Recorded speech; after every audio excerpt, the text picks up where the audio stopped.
അതിരാവിലെ 5:30 മണിയായി കാണും.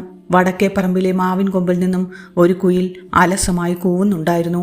ആ മനോഹരമായ പ്രഭാതത്തിലും അനാമികയുടെ ഹൃദയം ഒരു കല്ലുപോലെ ഭാരമുള്ളതായിരുന്നു. ആ കൂറ്റൻ ബംഗ്ലാവിൻ്റെ വലിയ പൂമുഖവും വിശാലമായ സിറ്റൗട്ടും തൂത്തുവാരുമ്പോൾ അവളുടെ കൈകൾ കഠിനമായി വേദനിക്കുന്നുണ്ടായിരുന്നു. വർഷങ്ങളുടെ പഴക്കമുള്ള കൊത്തുപണികൾ നിറഞ്ഞ ആ വലിയ മരവാതിലുകൾ തുടച്ചു മിനുക്കുമ്പോൾ അവളുടെ കണ്ണിൽ നിന്നും ഒരു തുള്ളി കണ്ണീർ ഇറ്റിറ്റ് ആ തറയിലേക്ക് വീണു. തലേന്ന് രാത്രിയിൽ രണ്ടാനമ്മ എറിഞ്ഞു തന്ന 2 ഉണങ്ങിയ റൊട്ടിക്കഷ്ണങ്ങളാണ് അവൾ അവസാനമായി കഴിച്ചത്. വിശപ്പ് കൊണ്ട് വയറെരിയുന്നുണ്ടായിരുന്നു. തൊണ്ട വരണ്ടുണങ്ങി. പോരാത്തതിന് പുലർച്ചെ 4 മണിക്ക് എഴുന്നേറ്റ് തുടങ്ങിയ ജോലിയാണ്. ആ വലിയ വീടിൻ്റെ സകല മുറികളും അടിച്ചു വാരി തുടച്ച് അച്ഛൻ്റെയും രണ്ടാനമ്മയുടെയും തുണികൾ കഴുകി വെക്കണം. ഇല്ലെങ്കിൽ കാത്തിരിക്കുന്നത് അസഹ്യവർഷവും മർദ്ദനവുമാണ്. ആ വലിയ കണ്ണാടിയിൽ തൻ്റെ രൂപം കണ്ടപ്പോൾ അനാമികയ്ക്ക് സ്വയം തിരിച്ചറിയാൻ കഴിഞ്ഞില്ല. 21 വയസ്സുള്ള, കണ്ണുകളിൽ ഒരുപാട് സ്വപ്നങ്ങൾ ഉണ്ടാകേണ്ട ഒരു പെൺകുട്ടി. എന്നാൽ ആ കണ്ണുകളിൽ ഇന്ന് ഭയം മാത്രമാണ്. ഒതുക്കി വെച്ച അവളുടെ തലമുടി അഴിഞ്ഞു കിടക്കുന്നു. മുഖത്തെ പഴയ പ്രകാശം മുഴുവൻ കെട്ടുപോയിരിക്കുന്നു. ഒരു വേലക്കാരിയേക്കാൾ ദയനീയമായിരുന്നു ആ കൊട്ടാരത്തിൽ അവളുടെ അവസ്ഥ. പെട്ടെന്നാണ് മുറ്റത്തൊരു ഗാംഭീര്യമുള്ള കാറിൻ്റെ ശബ്ദം കേട്ടത്. രണ്ടാനമ്മ സുചിത്ര താഴേക്കിറങ്ങി വന്നു. അവരുടെ ചുണ്ടിൽ ക്രൂരമായ ഒരു പുഞ്ചിരി ഉണ്ടായിരുന്നു. അനാമിക തിരിഞ്ഞു നോക്കാതെ തൻ്റെ ജോലി തുടർന്നു. കാരണം ആ സ്ത്രീയുടെ മുഖത്ത് നോക്കുന്നത് പോലും അവൾക്കിഷ്ടമായിരുന്നില്ല. ഏയ് പെണ്ണേ, അവിടെ കിടന്ന് മടി കാണിക്കാതെ ആ പോർച്ചിലെ മണ്ണും പൊടിയുമൊക്കെ വേഗം അടിച്ചു വാര്. അതിനുശേഷമേ നിനക്കിന്ന് ചായയുള്ളൂ. സുചിത്രയുടെ ശബ്ദം അന്തരീക്ഷത്തിൽ മുഴങ്ങി. അനാമിക ഒന്നും മിണ്ടിയില്ല. തലയാട്ടി വീണ്ടും അവൾ ചൂലെടുത്തു. അപ്പോഴാണ് വീടിൻ്റെ വരാന്തയിലേക്ക് അവളുടെ അച്ഛൻ ശേഖർ കടന്നു വന്നത്. കൈകളിൽ പകുതി ശൂന്യമായ ഒരു മദ്യക്കുപ്പി ഉണ്ടായിരുന്നു. അദ്ദേഹത്തിൻ്റെ കണ്ണുകൾ ചുവന്നിരുന്നു. കാലുകൾ ഇടർന്നുണ്ടായിരുന്നു. ഒരു കാലത്ത് ആ നാടിനെ തന്നെ നിയന്ത്രിച്ചിരുന്ന പ്രഗത്ഭനായ ബിസിനസ്സുകാരൻ, ഇന്ന് സ്വന്തം വീട്ടിൽ പോലും ഒരു നിഴൽ പോലെ ജീവിക്കുന്ന മനുഷ്യൻ. അനാമിക അച്ഛൻ്റെ അടുത്തേക്ക് നോക്കി. അവളുടെ കണ്ണുകളിൽ ഒരു പ്രതീക്ഷയുണ്ടായിരുന്നു. അച്ഛാ, എന്നെ ഒന്ന് നോക്കൂ, എനിക്ക് തീരെ വയ്യ എന്ന് ആ കണ്ണുകൾ ആവർത്തിച്ച് പറയുന്നുണ്ടായിരുന്നു. എന്നാൽ ശേഖർ മകളുടെ കണ്ണുകളിലേക്ക് നോക്കാൻ ധൈര്യമില്ലാതെ തല താഴ്ത്തി. തൻ്റെ കയ്യിലെ മദ്യക്കുപ്പിയിൽ നിന്നും ഒരു സിപ്പ് കൂടി എടുത്ത് അയാൾ അകത്തേക്ക് നടന്നു. സ്വന്തം അച്ഛൻ്റെ ആ നിശബ്ദത അനാമികയുടെ നെഞ്ചിലേക്ക് മൂർച്ചയുള്ളൊരു കത്തി പോലെ തുളച്ചു കയറി. താൻ ജനിച്ചു വളർന്ന വീടാണിത്. ഈ കാണുന്ന മനോഹരമായ പെയിൻറ്റിങ്ങുകൾ, ഈ ആഡംബര വസ്തുക്കൾ എല്ലാം തനിക്കായി അച്ഛൻ ഒരുക്കിയതായിരുന്നു. പക്ഷേ ഇന്ന് അതേ വീട്ടിൽ താനൊരു അന്യയാണ്. അനാമിക സിറ്റൗട്ടിലെ തൂണിൽ ചാരി നിന്ന് കണ്ണുകളടച്ചു. വേദന കൊണ്ടും തളർച്ച കൊണ്ടും അവളുടെ തല കറങ്ങുന്നുണ്ടായിരുന്നു. ഈ നരകത്തിലേക്ക് താൻ എങ്ങനെയാണ് എത്തിച്ചേർന്നത്? അവളുടെ മനസ്സ് അനിയന്ത്രിതമായി പുറകോട്ട് സഞ്ചരിക്കാൻ തുടങ്ങി. അനാമിക ആ വലിയ സിറ്റൗട്ടിലെ മാർബിൾ തൂണിൽ ചാരി നിന്ന് കണ്ണുകളടച്ചപ്പോൾ അവളുടെ മനസ്സ് 10 വർഷം പുറകോട്ട് സഞ്ചരിച്ചു. അന്ന് അവൾക്ക് 15 വയസ്സാണ്. അന്നത്തെ പ്രഭാതം പക്ഷെ ഇന്നത്തേതുപോലെ ഇരുണ്ടതും കണ്ണീരുറഞ്ഞതുമായ ഒന്നായിരുന്നില്ല. അന്നത്തെ നേരം പുലരൽ വെളിച്ചവും സന്തോഷവും നിറഞ്ഞതായിരുന്നു. ആ കൊട്ടാര സദൃശ്യമായ ബംഗ്ലാവിൻ്റെ വരാന്തയിൽ പൂത്തു നിൽക്കുന്ന മല്ലികപ്പൂക്കളുടെ മണം കാറ്റിൽ ഒഴുകി നടന്നിരുന്നു. മോളെ അനാമിക, എഴുന്നേറ്റില്ലേ അമ്മയുടെ മോള്? അടുക്കളയിൽ നിന്നും അമ്മ പാർവതിയുടെ വാത്സല്യം നിറഞ്ഞ ശബ്ദം അലയടിച്ചുയർന്നു. തലേന്ന് രാത്രിയിൽ വായിച്ചു തീർത്ത പുസ്തകം നെഞ്ചോട് ചേർത്ത് പിടിച്ച് അനാമിക കട്ടിലിൽ നിന്നും എഴുന്നേറ്റു. കണ്ണുകൾ തിരുമ്മി വരാന്തയിലേക്ക് കടന്നു വരുമ്പോൾ കയ്യിൽ ആവി പറക്കുന്ന പാൽ ഗ്ലാസുമായി അമ്മ മുന്നിൽ നിൽക്കുന്നുണ്ടായിരുന്നു. അമ്മയുടെ മുഖത്തെപ്പോഴും ഒരു ദിവ്യമായ പുഞ്ചിരി ഉണ്ടായിരുന്നു. ആ നെറ്റിയിലെ വലിയ കുങ്കുമപ്പൊട്ടും കണ്ണുകളിലെ വാത്സല്യവും കാണുമ്പോൾ തന്നെ അനാമികയുടെ സകല സങ്കടങ്ങളും മാഞ്ഞു പോകുമായിരുന്നു. അമ്മേ, അച്ഛനെവിടെ പോയി? അനാമിക അമ്മയുടെ തോളിലേക്ക് ചാഞ്ഞുകൊണ്ട് ചോദിച്ചു. നിന്റെ അച്ഛന് വേറെ പണിയൊന്നുമില്ലല്ലോ മോളെ. നിനക്ക് ഏറ്റവും ഇഷ്ടപ്പെട്ട ആ മനോഹരമായ പട്ടുപാവാട വാങ്ങാൻ സിറ്റിയിലെ വലിയ ടെക്സ്റ്റൈൽസിലേക്ക് പോയിരിക്കുകയാണ്. ഇന്ന് നിന്റെ ജന്മദിനമല്ലേ? അമ്മ അവൾക്ക് പാൽ ഗ്ലാസ് നീട്ടിക്കൊണ്ട് പറഞ്ഞു. അപ്പോഴാണ് മുറ്റത്തൊരു കറുത്ത ആഡംബര കാർ വന്ന് നിന്നത്. കാറിൻ്റെ ഡോർ തുറന്ന് ഇറങ്ങി വന്നത് അവളുടെ അച്ഛൻ ശേഖർ ആയിരുന്നു. അന്നത്തെ ശേഖറിന് ഇന്നത്തെ പോലെ മദ്യത്തിൻ്റെ നാറ്റമോ തളർന്ന കാലുകളോ ഉണ്ടായിരുന്നില്ല. ആ നാടൊട്ടുക്കും ബഹുമാനിക്കുന്ന തലയെടുപ്പുള്ള പ്രഗത്ഭനായ ഒരു ബിസിനസ്സുകാരനായിരുന്നു അയാൾ. കയ്യിൽ വലിയൊരു ഗിഫ്റ്റ് ബോക്സുമായി പുഞ്ചിരിച്ചുകൊണ്ട് അയാൾ ഉമ്മറത്തേക്ക് കയറി വന്നു. എൻ്റെ കുഞ്ഞു രാജകുമാരിക്ക് ജന്മദിനാശംസകൾ. ശേഖർ അനാമികയെ നെഞ്ചോട് ചേർത്ത് പിടിച്ചു. അയാൾ ആ ബോക്സ് അവൾക്ക് കൈമാറി. അത് തുറന്നു നോക്കിയ അനാമികയുടെ കണ്ണുകൾ അത്ഭുതം കൊണ്ട് വിടർന്നു. അവൾ കൊതിച്ചതിനേക്കാൾ മനോഹരമായ റോസ് കളറിലുള്ള ഒരു പട്ടുപാവാടയും കൂടെ ഒരു കൊച്ചു സ്വർണ്ണമാലയുമായിരുന്നു അത്. അച്ഛാ, ഇത് വളരെ മനോഹരമായിട്ടുണ്ട്. സന്തോഷം കൊണ്ട് അവളുടെ കണ്ണുകൾ നിറഞ്ഞു. എൻ്റെ മോളിന്ന് എന്ത് ചോദിച്ചാലും ഈ അച്ഛൻ എത്തിച്ചു തരും. കാരണം ഈ ശേഖറിൻ്റെ എല്ലാം എൻ്റെ ഈ മകളാണ്. എൻ്റെ ജീവിതത്തിലെ ഏറ്റവും വലിയ സമ്പാദ്യം, എൻ്റെ എല്ലാ ഐശ്വര്യത്തിനും കാരണക്കാരി എൻ്റെ ഈ മകളാണ്. ശേഖർ അഭിമാനത്തോടെ പാർവതിയെ നോക്കി പറഞ്ഞു. അന്ന് ആ വീട്ടിൽ സന്തോഷത്തിൻ്റെ മേളമായിരുന്നു. അനാമികയ്ക്ക് എന്തും ചോദിക്കുന്നതിന് മുമ്പ് മുന്നിലെത്തുമായിരുന്നു. കോളേജിൽ പോവുക, കൂട്ടുകാരോടൊപ്പം സന്തോഷം പങ്കുവയ്ക്കുക, പുസ്തകങ്ങൾ വായിക്കുക, വൈകുന്നേരങ്ങളിൽ അച്ഛൻ്റെയും അമ്മയുടെയും കൂടെ വർത്തമാനം പറഞ്ഞിരിക്കുക. അതായിരുന്നു അവളുടെ ലോകം. ആരും കൊതിക്കുന്ന രാജകുമാരിയെപ്പോലുള്ള ജീവിതം. എന്നാൽ ആ സന്തോഷത്തിന് ആയുസ് അധികമുണ്ടായിരുന്നില്ല. വിധി ആ കുടുംബത്തിന് നേരെ കരിനിഴൽ വീഴ്ത്താൻ അധിക സമയമെടുത്തില്ല. ഒരു ദിവസം പെട്ടെന്നാണ് അമ്മ പാർവതിക്ക് ബോധക്ഷയമുണ്ടായത്. ആശുപത്രിയിൽ എത്തിച്ച് പരിശോധിച്ചപ്പോഴാണ് ആ സത്യം അവർ അറിഞ്ഞത്. അമ്മയ്ക്ക് ചികിത്സിച്ച് ഭേദമാക്കാൻ കഴിയാത്ത വിധം ഗുരുതരമായ രോഗം ബാധിച്ചിരിക്കുന്നു. ആ വാർത്ത കേട്ടതോടെ ശേഖറിൻ്റെയും അനാമികയുടെയും ലോകം നിമിഷ നേരം കൊണ്ട് ഇരുണ്ടുപോയി. ദിവസങ്ങൾ കഴിയുന്തോറും പാർവതിയുടെ ആരോഗ്യം ക്ഷയിച്ചു വന്നു. ഒടുവിൽ ഒരിരുണ്ട രാത്രിയിൽ അനാമികയുടെ കൈകൾ സ്വന്തം നെഞ്ചോട് ചേർത്ത് പിടിച്ച് അച്ഛൻ്റെ കണ്ണീരിനെ സാക്ഷിയാക്കി പാർവതി ലോകത്തോട് വിട പറഞ്ഞു. അമ്മയുടെ വേർപാടോടെ ആ വീടിൻ്റെ വെളിച്ചം എന്നേക്കുമായി അണഞ്ഞു. സന്തോഷം മാത്രം നിറഞ്ഞ ആ കൊട്ടാരം ഒരു ശ്മശാനം പോലെ നിശബ്ദമായി. അവിടുന്ന് അങ്ങോട്ടാണ് അനാമികയുടെ ജീവിതത്തിലെ ആ കറുത്ത അധ്യായങ്ങൾ ആരംഭിക്കുന്നത്. അമ്മയുടെ മരണം ആ വീടിനെ മാത്രമല്ല, അച്ഛൻ ശേഖറിൻ്റെ പ്രകൃതത്തെയും തകിടം മറിച്ചു.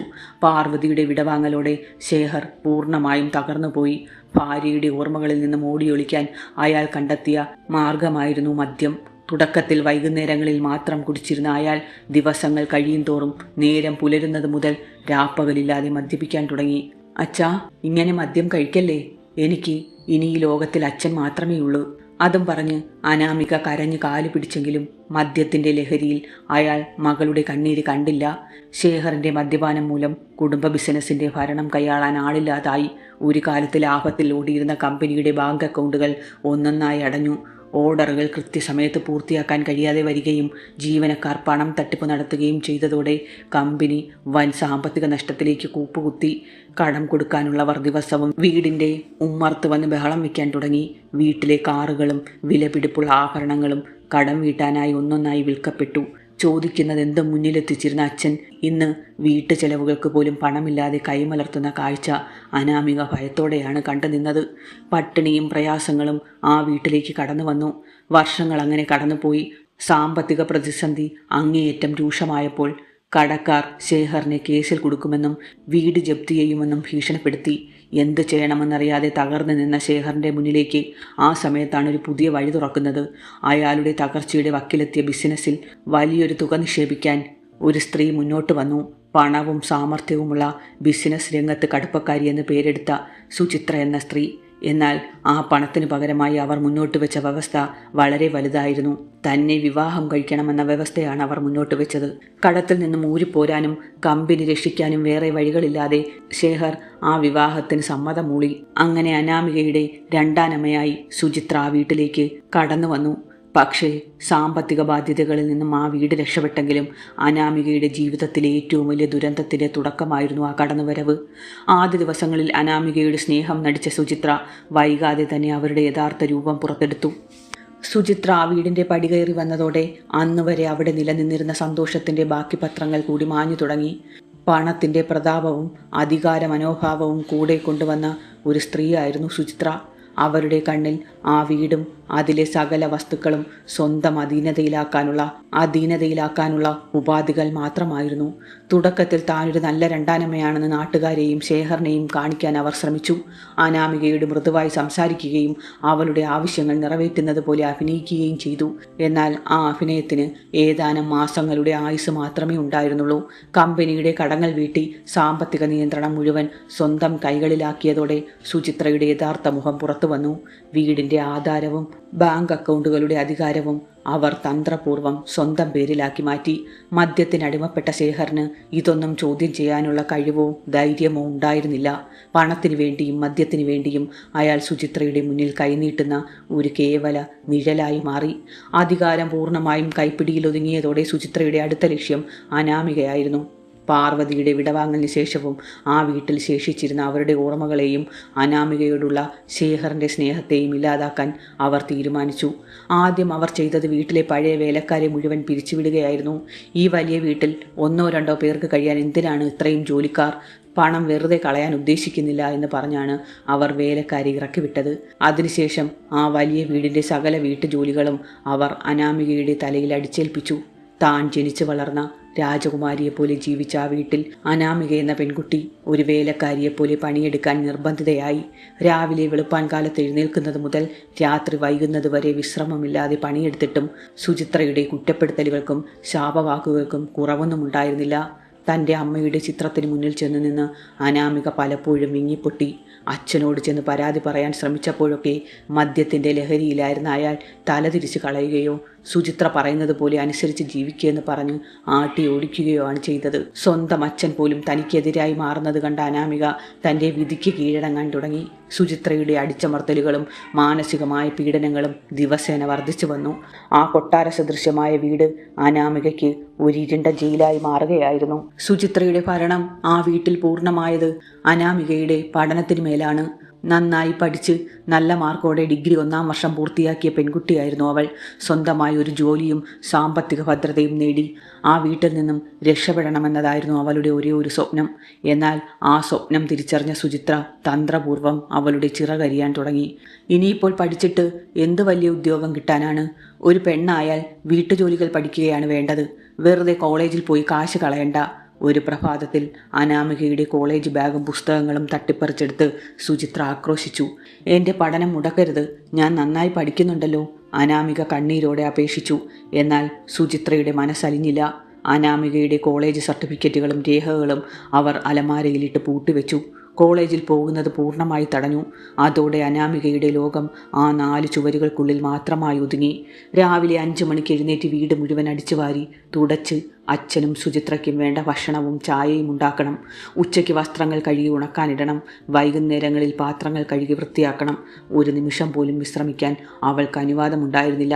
ശാരീരിക അധ്വാനത്തേക്കാൾ അനാമികയെ തളർത്തിയത് സുചിത്രയുടെ മാനസിക പീഡനങ്ങളായിരുന്നു. നിസ്സാര കാര്യങ്ങൾക്ക് പോലും അവർ അനാമികയെ ചീത്ത വിളിക്കുകയും അധിക്ഷേപിക്കുകയും ചെയ്തു. നിന്റെ അമ്മയെപ്പോലെ തന്നെ നിനക്കും യാതൊരു ഗുണവുമില്ല. അത് കേൾക്കുമ്പോൾ അനാമികയുടെ ഹൃദയം തകരുമായിരുന്നു. ചില ദിവസങ്ങളിൽ വിശക്കുമ്പോൾ ഭക്ഷണം പോലും കൊടുക്കാതെ അവർ അവളെ കൊണ്ട് ജോലി ചെയ്യിച്ചു. തൻ്റെ കുഞ്ഞുനാൾ മുതലുള്ള കൂട്ടുകാരെയോ ബന്ധുക്കളെയോ ഫോണിൽ വിളിക്കാനോ സംസാരിക്കാനോ പോലും അനുവാദമുണ്ടായിരുന്നില്ല. ഫോൺ സുചിത്ര പിടിച്ചു വെച്ചിരുന്നു.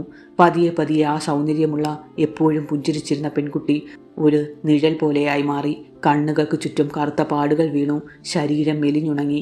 സ്വന്തം അച്ഛൻ തൊട്ടടുത്തുണ്ടെന്ന ധൈര്യത്തിലായിരുന്നു അനാമിക നരകയാതനകളെല്ലാം സഹിച്ചിരുന്നത്. എപ്പോഴെങ്കിലും അച്ഛൻ്റെ ഉള്ളിലെ സ്നേഹം ഉണരുമെന്നും തനിക്കെതിരെ നടക്കുന്ന അതിക്രമങ്ങൾ കണ്ടില്ലെന്ന് നടിക്കില്ലെന്നും അവൾ ഉറച്ചു വിശ്വസിച്ചു. എന്നാൽ ആ പ്രതീക്ഷയും പാടെ തകരുന്ന ഒരു ദിവസമെത്തി.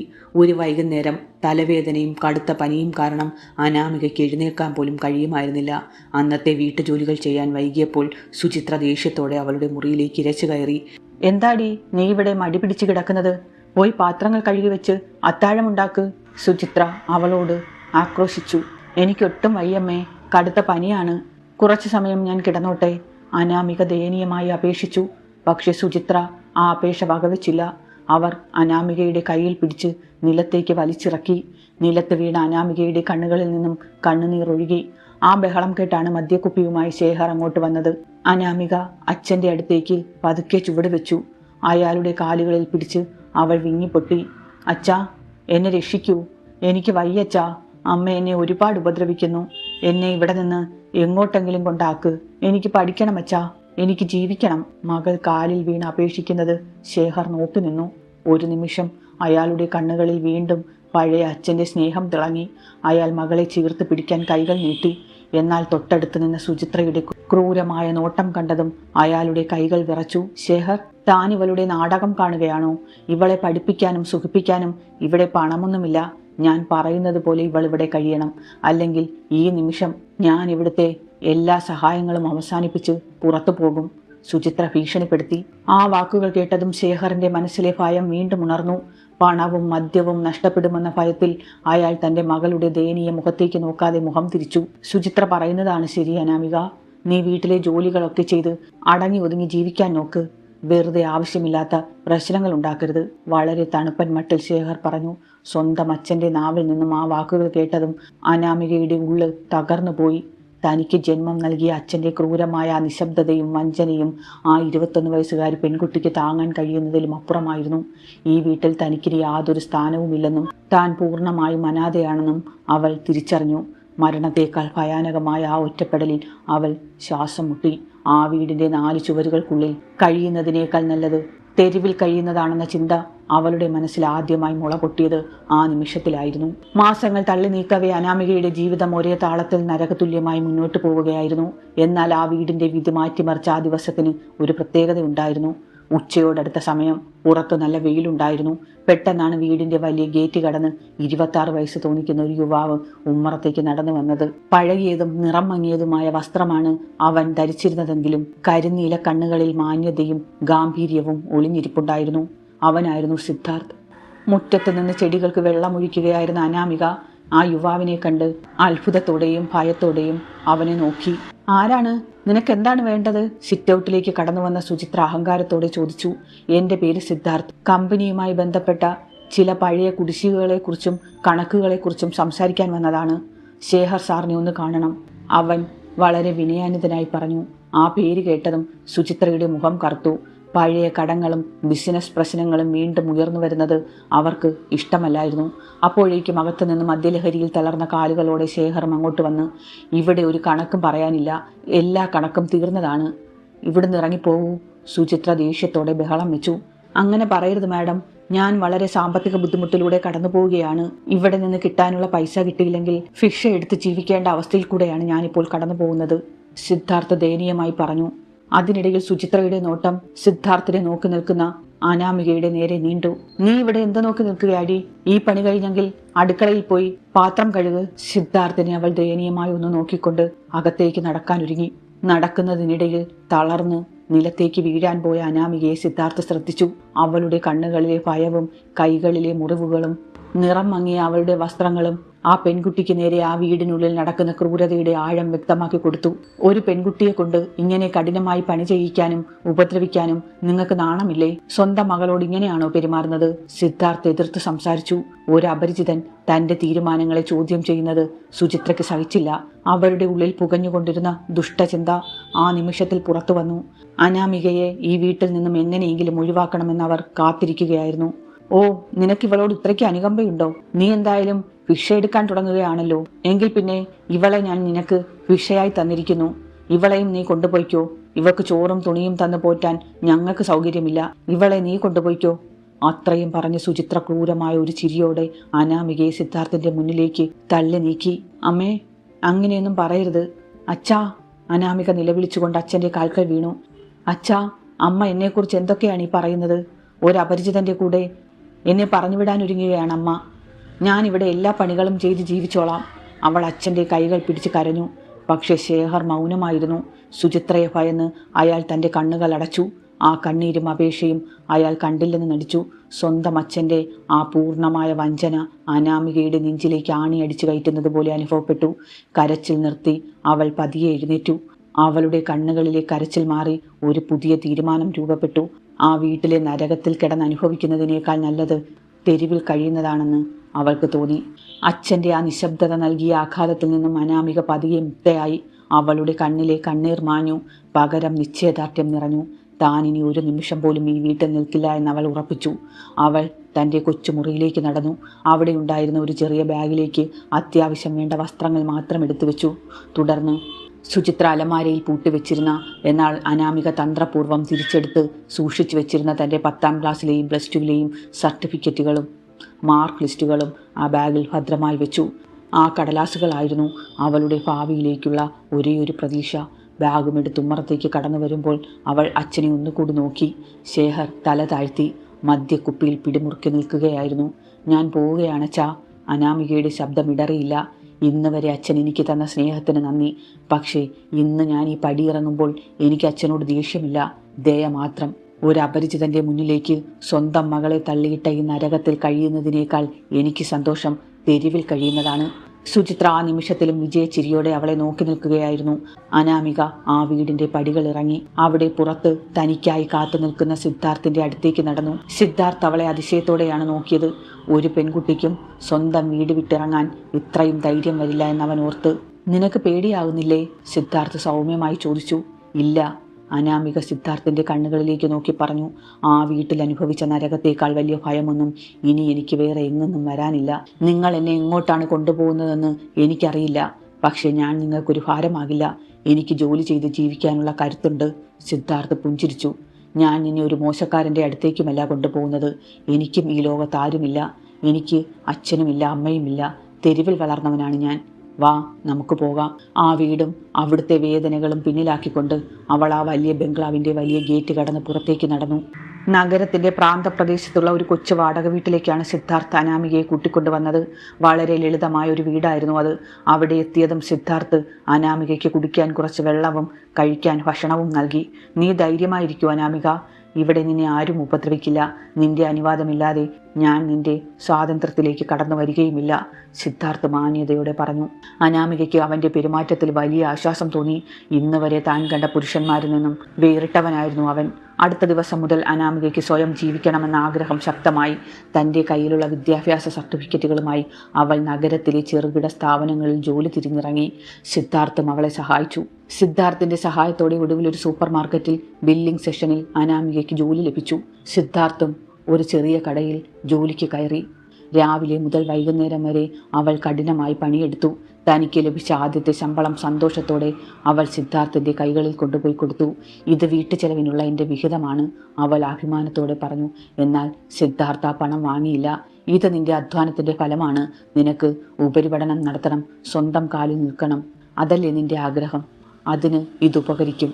അത് കാണുന്നതാണ് എനിക്ക് സന്തോഷം, അവൻ പുഞ്ചിരിയോടെ പറഞ്ഞു. ദിവസങ്ങൾ കടന്നുപോയി. ഒരേ കൂരയ്ക്ക് കീഴിൽ പരസ്പരം സഹായിച്ചും മനസ്സിലാക്കിയും അവർ ജീവിച്ചു. അതിനിടയിൽ അവരുടെ മനസ്സറിയാതെ അടുക്കുകയായിരുന്നു. സിദ്ധാർത്ഥിൻ്റെ മാന്യതയും സ്നേഹവും അനാമികയുടെ മുറിവേറ്റ ഹൃദയത്തിന് വലിയൊരു ആശ്വാസമായി. സിദ്ധാർത്ഥിനും അനാമികയോട് വലിയ ബഹുമാനവും പ്രണയവും തോന്നിത്തുടങ്ങി. പണത്തോടോ പദവിയോടോ ആഗ്രഹമില്ലാത്ത, പ്രതിസന്ധികളിൽ തളരാത്ത അവളുടെ നന്മ അവൻ തിരിച്ചറിഞ്ഞു. എങ്കിലും താൻ ആരാണെന്ന വലിയൊരു സത്യം സിദ്ധാർത്ഥ് അവളിൽ നിന്നും മറച്ചു വെച്ചിട്ടുണ്ടായിരുന്നു. ദിവസങ്ങൾ കടന്നുപോയിക്കൊണ്ടിരുന്നു. അനാമിക സൂപ്പർ മാർക്കറ്റിലെ ജോലി കഴിഞ്ഞ് വീട്ടു സാധനങ്ങളും വാങ്ങി സന്തോഷത്തോടെ വാടക വീട്ടിലേക്ക് നടന്നു വരികയായിരുന്നു. വീട്ടിൽ ചെന്നിട്ട് സ്വന്തം കൈകൊണ്ട് സിദ്ധാർത്ഥനായി ഭക്ഷണം വെച്ച് വിളമ്പണം എന്നതായിരുന്നു അവളുടെ മനസ്സിലെ ചിന്ത. എന്നാൽ വഴിയുടെ വളവ് തിരിഞ്ഞതും അവൾ കണ്ട കാഴ്ച, അവളുടെ കാലുകൾ അവിടെ തന്നെ തറഞ്ഞുപോയി. അവരുടെ കൊച്ചു വാടക വീടിന്റെ മുറ്റത്ത് ആഡംബരക്കാറുകൾ വന്ന് കിടക്കുന്നുണ്ടായിരുന്നു. വില കൂടിയ കോട്ടും സ്യൂട്ടും ധരിച്ച കുറച്ചുപേർ വണ്ടിയുടെ ഇരുവശത്തുമായി ആദരവോടെ കൈകൂപ്പി നിൽക്കുന്നു. അന്തരീക്ഷത്തിൽ വലിയൊരു നിശബ്ദതയും ഗാംഭീര്യവും നിറഞ്ഞു നിന്നു. എന്താണ് സംഭവിക്കുന്നതെന്നറിയാതെ അനാമിക ഭയത്തോടെയും അമ്പരപ്പോടെയും ഒതുങ്ങി നിന്നു. അപ്പോഴാണ് ആഡംബര കാറുകളിൽ ഒന്നിൽ നിന്നും ബോഡി ഗാർഡുകൾ ഇറങ്ങി വന്ന് വാതിൽ തുറന്നു കൊടുത്തത്. കാറിൽ നിന്നും കറുത്ത കണ്ണടയും റോയൽ ലുക്കുമുള്ള ഒരു പ്രായമായ മനുഷ്യൻ പുറത്തിറങ്ങി. വാടക വീടിന്റെ വരാന്തയിൽ തികച്ചും സാധാരണ വസ്ത്രത്തിൽ നിൽക്കുകയായിരുന്ന സിദ്ധാർത്ഥിന്റെ അടുത്തേക്ക് അയാൾ നടന്നു ചെന്നു. തുടർന്ന് അവിടുത്തെ എല്ലാവരെയും ഞെട്ടിച്ചുകൊണ്ട് ആ പ്രായമായ മനുഷ്യൻ സിദ്ധാർത്ഥിന് മുന്നിൽ തലകുനിച്ചു നിന്നു. MD സാർ, കമ്പനിയുടെ അടിയന്തര ബോർഡ് മീറ്റിംഗിനായി സാറിനെ കൂട്ടിക്കൊണ്ടു പോകാൻ വന്നതാണ്. സാർ പറഞ്ഞതുപോലെ എല്ലാ തയ്യാറെടുപ്പുകളും പൂർത്തിയായിട്ടുണ്ട്, ആ മനുഷ്യൻ വളരെ ആദരവോടെയും വിനയത്തോടെയും പറഞ്ഞു. MD സാറോ? അനാമികയുടെ കയ്യിലിരുന്ന സഞ്ചി നിലത്തേക്ക് വീണു. അവൾ വിശ്വസിക്കാനാവാതെ സിദ്ധാർത്ഥിനെ തന്നെ നോക്കി നിന്നു. തന്നോടൊപ്പം ഒരു സാധാരണക്കാരനായി പട്ടിണിയും പ്രയാസങ്ങളും പങ്കുവെച്ച് തനിക്കായി ആഹാരം വാങ്ങിത്തന്ന ഈ ചെറുപ്പക്കാരൻ നഗരത്തിലെ ഏതോ വലിയ ബിസിനസ് ഗ്രൂപ്പിന്റെ മാനേജിംഗ് ഡയറക്ടറാണോ? സിദ്ധാർത്ഥ് പതിയെ തിരിഞ്ഞ് അനാമികയെ നോക്കി. അവൻ്റെ കണ്ണുകളിൽ കുറ്റബോധവും എന്നാൽ സ്നേഹവും നിറഞ്ഞു നിന്നിരുന്നു. അവൻ അവളുടെ അടുത്തേക്ക് നടന്നു വന്നു. അനാമിക, നിന്റെ മനസ്സിൽ ഒരുപാട് ചോദ്യങ്ങളുണ്ടെന്ന് എനിക്കറിയാം. പക്ഷെ ഞാൻ നിന്നോടൊന്നും കള്ളം പറഞ്ഞതല്ല. ഞാൻ ഇതിനെല്ലാം ഒരു വ്യക്തത നൽകാം, സിദ്ധാർത്ഥ് സൗമ്യമായി പറഞ്ഞു. താൻ കണ്ടതും കേട്ടതും വിശ്വസിക്കാൻ കഴിയാതെ അനാമിക സ്തംഭിച്ചു നിൽക്കുകയായിരുന്നു. തൻ്റെ ജീവിതത്തെ മാറ്റിമറിക്കാൻ പോകുന്ന ആ വലിയ സത്യം എന്താണെന്നറിയാൻ അവൾ അവനെ തന്നെ നോക്കി നിന്നു. സിദ്ധാർത്ഥ് അനാമികയുടെ വിറയ്ക്കുന്ന കൈകൾ ചേർത്ത് വെച്ച് പിടിച്ചു. ആ കാറുകളും ബോഡി ഗാർഡുകളും നൽകിയ ആഡംബര അന്തരീക്ഷത്തിൽ അവൻ്റെ സാമീപ്യം മാത്രം അനാമികയ്ക്ക് യാഥാർത്ഥ്യമായി തോന്നി. അനാമിക, സിദ്ധാർത്ഥ് അവളുടെ കണ്ണുകളിലേക്ക് നോക്കി പറഞ്ഞു. ഞാൻ കള്ളം പറഞ്ഞതല്ല. ചെറുപ്പത്തിൽ തന്നെ മാതാപിതാക്കളെ നഷ്ടപ്പെട്ട് തെരുവിൽ വളർന്നവൻ തന്നെയാണ് ഞാൻ. പക്ഷേ എൻ്റെ കഠിനാധ്വാനം കൊണ്ടും ഭാഗ്യം കൊണ്ടും വളർന്ന് വലുതായതാണ് എൻ്റെ ബിസിനസ് സാമ്രാജ്യം. പണവും പദവിയും സൗകര്യങ്ങളും എനിക്ക് ധാരാളമായി ലഭിച്ചു. പക്ഷെ ഒരു കാര്യം മാത്രം എനിക്ക് കിട്ടിയില്ല, ആത്മാർത്ഥമായ സ്നേഹം. അവൻ ആ കൊച്ചു വരാന്തയിലെ കസേരയിലേക്ക് അനാമികയെ പിടിച്ചിരുത്തി. പിന്നീട് തുടർന്നു. എൻ്റെ പണവും പ്രതാപവും കണ്ട് എൻ്റെ അടുത്തേക്ക് വന്നവരെല്ലാം സ്വാർത്ഥരായിരുന്നു അനാമിക. എനിക്ക് വേണ്ടത് പണത്തെ സ്നേഹിക്കാത്ത, പദവികളെ മോഹിക്കാത്ത, പ്രതിസന്ധികളിൽ കൂടെ നിൽക്കുന്ന നന്മയുള്ളൊരു പെൺകുട്ടിയെയായിരുന്നു. അതുകൊണ്ടാണ് ഒരു സാധാരണക്കാരനായി ഇറങ്ങി പുറപ്പെടാൻ ഞാൻ തീരുമാനിച്ചത്. അത് കണ്ടെത്തുന്നതിന് വേണ്ടിയാണ് ഞാനൊരു സാധാരണക്കാരനായി ഇറങ്ങി പുറപ്പെടാൻ തീരുമാനിച്ചത്. അന്നത്തെ ദിവസം നിന്റെ വീട്ടുപടിക്കൽ വന്നതും ആ അന്വേഷണത്തിൻ്റെ ഭാഗമായാണ്. അനാമിക വിശ്വസിക്കാനാവാതെ കേട്ടുനിന്നു.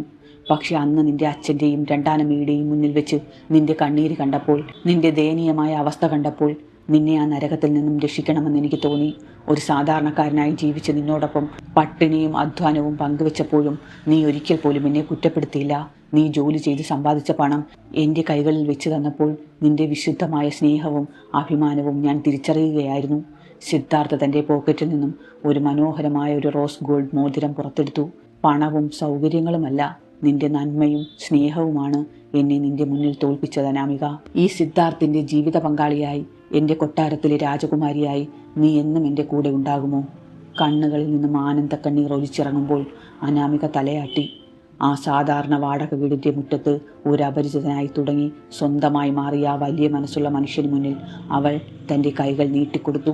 വർഷങ്ങൾ വേഗത്തിൽ കടന്നുപോയി. സിദ്ധാർത്ഥിൻ്റെ സ്നേഹത്തണലിൽ അനാമികയുടെ ജീവിതം സന്തോഷം നിറഞ്ഞതായി മാറി. തടസ്സപ്പെട്ടു പോയ അവളുടെ ഉപരിപഠനം അവൻ പൂർത്തിയാക്കിച്ചു. സിദ്ധാർത്ഥിൻ്റെ വലിയ ബിസിനസ് സാമ്രാജ്യത്തിൻ്റെ ബോർഡ് ഓഫ് ഡയറക്ടർമാരിൽ ഒരാളായി, ഒരു രാജകുമാരിയെപ്പോലെ ആദരിക്കപ്പെടുന്ന പദവിയിലേക്ക് അനാമിക വളർന്നു. എങ്കിലും അവളുടെ മനസ്സിലെ ലാളിത്യത്തിനും കാരുണ്യത്തിനും യാതൊരു മാറ്റവും വന്നിരുന്നില്ല. എന്നാൽ മറുഭാഗത്ത് കാലം അതിൻ്റെ ക്രൂരമായ നീതി നടപ്പിലാക്കുകയായിരുന്നു. അനാമികയെ വീട്ടിൽ നിന്നും ഇറക്കിവിട്ടതിന് ശേഷം സുചിത്രയുടെ ദുരാഗ്രഹവും അഹങ്കാരവും വർദ്ധിച്ചു വന്നു. ബിസിനസ് കാര്യങ്ങളിൽ യാതൊരു മുൻപരിചയവുമില്ലാത്ത ആൾക്കാരുമായി പുതിയ ബിസിനസ് ഉണ്ടാക്കാൻ ഇറങ്ങിത്തിരിച്ചു. പണം വീണ്ടും വീണ്ടും അനാവശ്യ കാര്യങ്ങൾക്ക് ദൂർത്തടിച്ചു. തെറ്റായ ആളുകളെ വിശ്വസിച്ച് വലിയ തുകകൾ നിക്ഷേപിച്ചതോടെ കമ്പനി വീണ്ടും വൻ കടക്കെണിയിലായി. കടം പെരുകിയപ്പോൾ ആ വലിയ കൊട്ടാര സദൃശ്യമായ ബംഗ്ലാവും മറ്റു സ്വത്തുക്കളും ബാങ്ക് ജപ്തി ചെയ്തു. സുചിത്രയുടെ അഹങ്കാരവും പ്രതാപവും നിമിഷനേരം കൊണ്ട് തകർന്നിടിഞ്ഞു. സാമ്പത്തികമായി തകർന്നതോടെ സുചിത്രയ്ക്ക് അച്ഛൻ ശേഖറിനോടുള്ള താല്പര്യവുമില്ലാതായി. അവർ അയാളെ ഉപേക്ഷിച്ച് എങ്ങോട്ടോ ഓടിയൊളിച്ചു. ഒടുവിൽ മദ്യപാനി കൂടിയായ ശേഖർ രോഗിയായി തെരുവിലേക്ക് തള്ളപ്പെട്ടു. സ്വന്തമായി ജീവിക്കാൻ പണമോ കയറി കിടക്കാൻ ഒരിടമോ ഇല്ലാതെ ആ വൃദ്ധൻ നഗരത്തിലെ തെരുവുകളിൽ അനാഥനായി അലഞ്ഞു തിരിഞ്ഞു. ഒരു വൈകുന്നേരം നഗരത്തിലെ വലിയൊരു ചാരിറ്റി ട്രസ്റ്റിൻ്റെ ഉദ്ഘാടനം കഴിഞ്ഞ് ഇറങ്ങുകയായിരുന്നു സിദ്ധാർത്ഥും അനാമികയും. തിളങ്ങുന്ന ആഡംബര കാറിലേക്ക് കയറാൻ തുടങ്ങിയ അനാമികയുടെ കണ്ണുകൾ റോഡരികിൽ കീറിപ്പറഞ്ഞ വസ്ത്രങ്ങളുമായി ഭിക്ഷയാചിക്കുന്ന ഒരു വൃദ്ധൻ്റെ മേൽ പതിഞ്ഞു. കാറിൽ നിന്നും ഇറങ്ങി അയാളുടെ അടുത്തേക്ക് നടന്നു. മേലിഞ്ഞുണങ്ങി രോഗബാധിതനായി കിടക്കുന്ന ആ മനുഷ്യൻ്റെ മുഖത്തേക്ക് നോക്കിയപ്പോൾ അനാമിക ഞെട്ടിപ്പോയി. അത് സ്വന്തം അച്ഛൻ ശേഖർ ആയിരുന്നു. അനാമികയെ തിരിച്ചറിഞ്ഞ ശേഖറിൻ്റെ കണ്ണുകളിൽ നിന്നും കണ്ണീർ ധാരധാരയായി ഒഴുകി. അയാൾ നാണക്കേടും കുറ്റബോധവും കൊണ്ട് അവളുടെ കാൽക്കൽ വീണ് വിങ്ങിപ്പൊട്ടി. നിന്നെ ഒരു അപരിചിതൻ്റെ മുന്നിലേക്ക് തള്ളിയിട്ട ഈ പാപിക്കുള്ള ശിക്ഷയാണ് ദൈവം എനിക്ക് തന്നത്. എന്നോട് ക്ഷമിക്കടി മോളെ, അയാൾ കരഞ്ഞപേക്ഷിച്ചു. വർഷങ്ങൾക്ക് മുമ്പ് താൻ അനുഭവിച്ച ക്രൂരതകളും വേദനാജനകമായ നിമിഷങ്ങളും അനാമികയുടെ മനസ്സിലൂടെ കടന്നുപോയി. പക്ഷെ പകരത്തിന് പകരം വീട്ടാനോ പ്രതികാരം ചെയ്യാനോ അവൾ മുതിർന്നില്ല. കാരണം അവളുടെ മനസ്സിൽ നിറഞ്ഞു നിന്നത് അവളുടെ അമ്മ നൽകിയ നന്മ മാത്രമായിരുന്നു. അവൾ കുനിഞ്ഞ് അച്ഛനെ കൈപിടിച്ചെഴുന്നേൽപ്പിച്ചു. കഴിഞ്ഞതൊന്നും ഇനി ഓർക്കണ്ടച്ചാ, അച്ഛൻ എൻ്റെ കൂടെ വരൂ, അവൾ സ്നേഹത്തോടെ പറഞ്ഞു. അനാമിക അയാളെ സ്വന്തം വീട്ടിലേക്ക് കൂട്ടിക്കൊണ്ടുപോയി. ഒരു മകളെന്ന നിലയിലുള്ള കടമകൾ അവൾ വീണ്ടും നിറവേറ്റി. ജീവിതത്തിൽ എത്ര വലിയ പ്രതിസന്ധികളും വേദനകളും വന്നാലും മനസാക്ഷിയും നന്മയും കൈവിടാതിരിക്കുക. നമ്മൾ സഹിക്കുന്ന ഓരോ വേദനയ്ക്കും ദൈവം തരുന്ന ഒരു വലിയ പ്രതിഫലമുണ്ടാകും. ദുഷ്ടതയും സ്വാർത്ഥതയും എത്ര വലിയ ഉയരങ്ങളിലെത്തിയാലും ഒരു ദിവസം അത് തകർന്നടിയും. എന്നാൽ നന്മയും ക്ഷമയും വിനയവും എന്നും ജയിച്ചു നിൽക്കും. സ്വന്തം ജീവിതത്തിലെ ഏറ്റവും വലിയ പ്രതിസന്ധികളിലും വീണു പോകാതെ മനസ്സിലെ നന്മയും നിശ്ചയദാർഢ്യവും കൈവിടാതെ ജീവിച്ച അനാമികയുടെ കഥ ഇവിടെ പൂർണ്ണമാവുകയാണ്. മനുഷ്യൻ്റെ അഹങ്കാരത്തിനും സ്വാർത്ഥതയ്ക്കും മുമ്പിൽ വിധി എപ്പോഴും ഒരു തിരികെട്ടൽ കരുതി വെച്ചിട്ടുണ്ടാകുമെന്നതിൻ്റെ തെളിവാണ് ഈ കഥ. ജീവിതത്തിൽ എന്ത് തിരിച്ചടികൾ ഉണ്ടായാലും ശരി, നിങ്ങളുടെ നന്മയെ ഉപേക്ഷിക്കാതിരിക്കുക. ഈ കഥ നിങ്ങൾക്ക് ഇഷ്ടമായെങ്കിൽ വീഡിയോ ലൈക്ക് ചെയ്യാനും നിങ്ങളുടെ പ്രിയപ്പെട്ടവർക്കായി ഷെയർ ചെയ്യാനും മറക്കരുത്. ഇതുപോലുള്ള കൂടുതൽ നല്ല കഥകൾ കേൾക്കുന്നതിനായി ഈ ചാനൽ ഇപ്പോൾ തന്നെ സബ്സ്ക്രൈബ് ചെയ്യുക. നിങ്ങളുടെ അഭിപ്രായങ്ങൾ താഴെ കമൻറ്റ് ബോക്സിൽ രേഖപ്പെടുത്തുമല്ലോ. മറ്റൊരു നല്ല കഥയുമായി വീണ്ടും കാണുന്നതുവരെ